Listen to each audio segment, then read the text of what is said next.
Media మిత్రులకు నమస్కారం. నన్ను ప్రభాకర్ ప్రసాద్ అంటారు.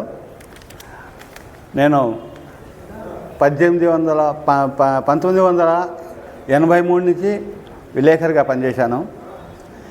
ఇప్పుడు నేను నా విలేకరి పదవి నుంచి తప్పుకున్నాను. రిటైర్మెంట్ తీసుకున్నాను. కాగా మాకు పూర్వీకుల నుండి మా ముత్తాతల నుండి సంక్రమించినటువంటి ఆస్తిపై ఈరోజు పత్రికలో, సాక్షి పత్రికలో ఒక కథనం ప్రచురించబడింది.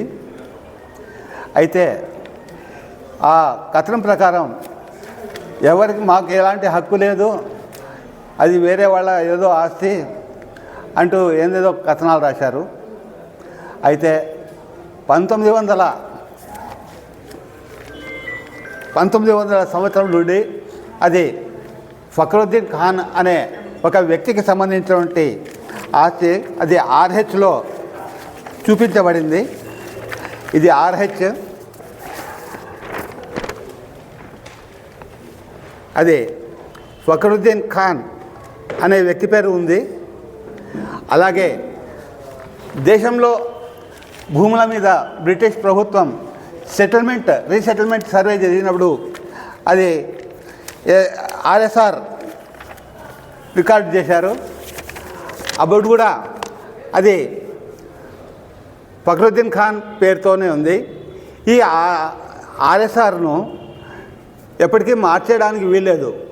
రీసెటిల్మెంట్ యాక్ట్ ఎప్పుడైతే అమల్లో వచ్చిందో ఆనాడు ఆ ల్యాండ్ మీద ఎవరుంటారో వారి పేరు మాత్రమే ఉంటుంది. దీంట్లో వేరే తర్వాత ఎంటర్ చేయరు. అది చట్టము. ఆ తర్వాత ఈ సర్వే నంబర్ 640 లెటర్ 1 లెటర్ 2 ఈ మొత్తం మీద ఉన్నటువంటి భూమి ఆ తర్వాత 1915లో మా ముత్తాత కనోజీ సీతారామయ్య గారు కొన్నారు. అంతకుముందే ఆ భూమి యొక్క ఓనర్గా ఉన్నటువంటి ఫక్రుద్దీన్ ఖాన్ పలువురికి దాన్ని ఆయకం పెట్టాడు.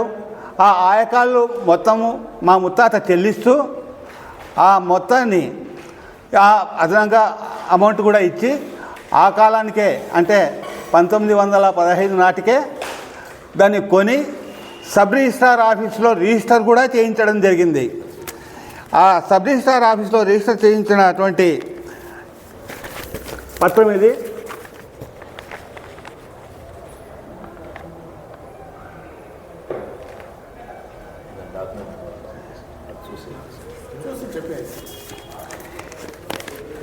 ఈ డాక్యుమెంట్ నంబర్ 3741 ఆఫ్ 1915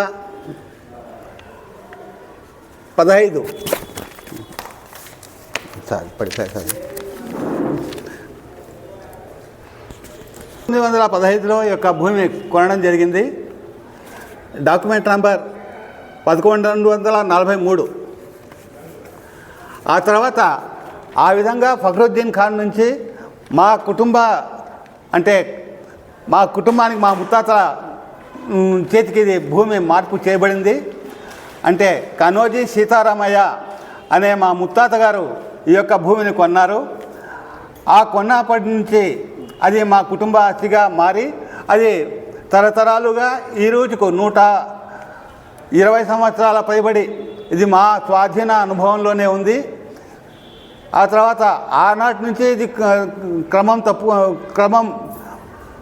కాలక్రమేణా అది అలాగే కొనసాగుతూ వచ్చి ఇప్పుడు మా కుటుంబానికి అంటే నాకు, నా తమ్మునికి, మా చిన్నాయన గారికి అది సంక్రమిస్తూ వచ్చింది. అంటే భాగాలు పెట్టుకుంటా మొత్తం ఆస్తులో పోవడం ఇది ఒక ఆస్తి మేము మిగిలించుకున్నాం. మా పూర్వీకుల ఆస్తిగా అది ఈనాటికి అది మాకు మిగిలింది. దీన్ని ఎవరో ముస్లింలు దాన్ని అక్కడ వదిలేసి వెళ్ళిపోయారు అని చెప్పి ఈ యొక్క పత్రికల్లో రాయడం చాలా హాస్యాస్పదంగా ఉంది. అంటే సబ్ రిజిస్ట్రార్ ఆఫీస్ యొక్క రిజిస్ట్రేషన్లను కూడా వారు ఓవర్లుక్ చేశారు. అంటే సమాచారాన్ని దాచిపెట్టి లేని సమాచారాన్ని లేని విషయాన్ని బయటికి చెప్పడమా వాళ్ళ ఉద్దేశము, లేకపోతే ఏమిటో అర్థం కాలేదు. కానీ ఈ విధంగా ప్రైవేట్ ఆస్తులను అది దొంగ ఆస్తులుగా చిత్రీకరించడం సమంజసం కాదు. ఇటువంటి ఈ యొక్క ఆస్తుల యొక్క విషయాలపై సాక్షిలో వచ్చినటువంటి వార్తలు అవాస్తవాలని ఈ విధంగా ఈ సందర్భంగా నేను పేర్కొంటున్నాను. ఈ విధంగా తప్పుడు సమాచారాన్ని పేపర్లలో రాయడం ద్వారా సమాజానికి సరైనటువంటి మార్గదర్శకం ఇవ్వడంలో పత్రిక పూర్తిగా విఫలమైందని కూడా చెప్పచ్చు.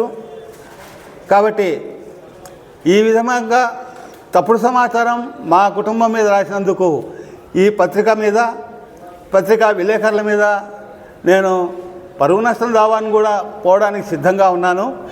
సివిల్, క్రిమినల్ చర్యలు తీసుకోవడానికి సిద్ధంగా ఉన్నాను. కాబట్టి ఈ విషయాలను గమనించాల్సిందిగా కోరుతున్నా.